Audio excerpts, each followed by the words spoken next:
right, so we're back. Yep. And go ahead.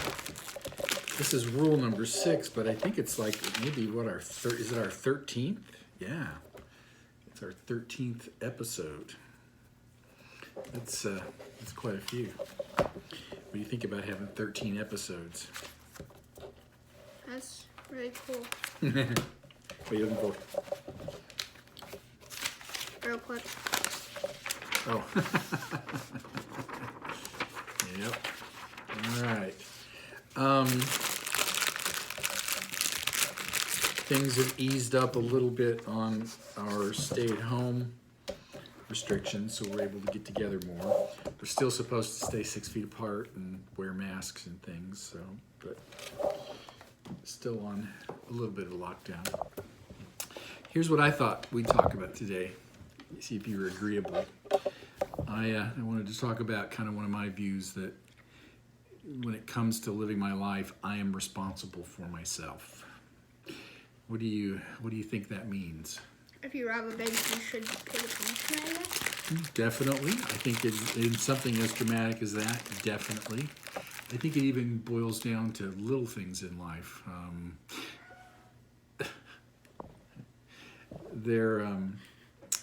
I don't know if you know who Bill Cosby is.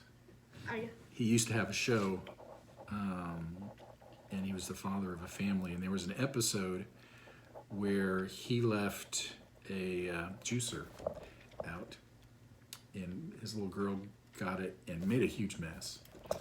And so his wife was talking to him about it, and he was blaming her for it.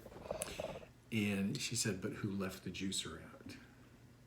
So I think that sometimes it's easy to look for ways to blame other people than realizing I may have contributed in some way to something that happened.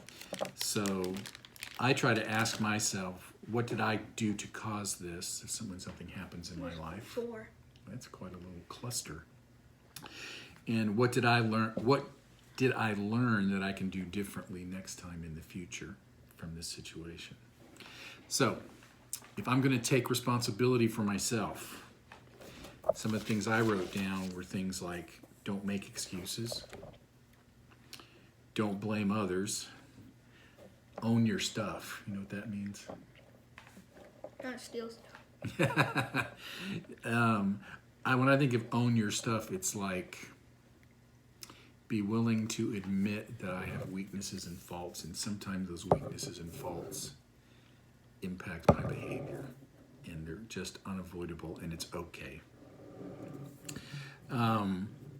So in any situation, it's easy to look for reasons of why a failure was someone else's fault, or why the situation is, I can blame it on someone else. There are some people that actually kind of seem to go through their lives doing that. Do you know anybody that makes a lot of excuses or blames other people? I'm not going to get political, but... I agree. You don't have to say any more. We're on the same page. Is that coming off? Yeah. Yep.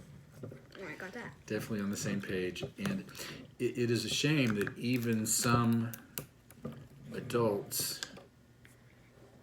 never learn that whole thing about not making excuses and not blaming other people.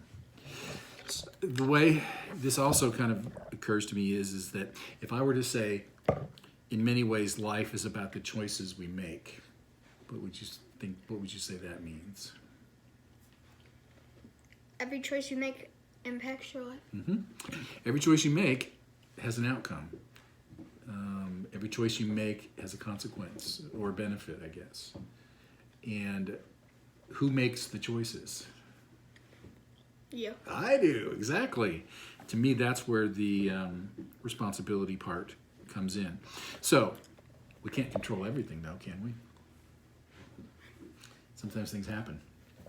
Yeah. But even when things happen, I am still left with a choice about what I'm going to do about it, or how I'm going to feel about it. If I were to use the word victim, what does that make you think of? What does that mean? The someone that was affected by something. A victim, yes, a person that something happens to.